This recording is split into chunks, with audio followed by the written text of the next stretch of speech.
Eva.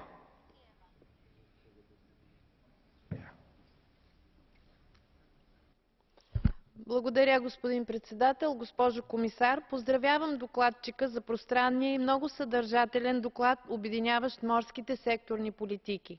Искам да подчертая, че син растеж не би могъл да се формира, ако преди това не е формирана морска култура, която има водещо начало при неговото реализиране.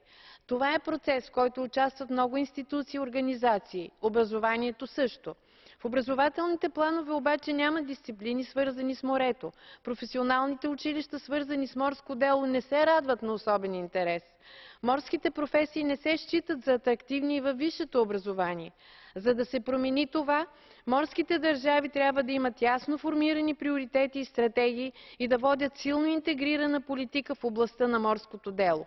Разпокъсването й в различни институции и несинхронизирана законодателна база я обрича на неуспех. Важно е да се спазва моделът на интегрираната морска политика на Европейския съюз. И тук не мога да не спомена, разбира се, че трябва да се върнем към проблема за Черноморската стратегия и нейното бъдеще, което е изключително важно. Благодаря. Danke, Frau Kollegin. Frau Meissner. Präsident! Bis 2050 sollen wir 9 Milliarden Menschen auf der Welt haben. Wenn man sich das vorstellt, ist vollkommen klar, dass das feste Land allein nicht ausreicht, dass wir das Meer noch viel stärker als bis jetzt brauchen.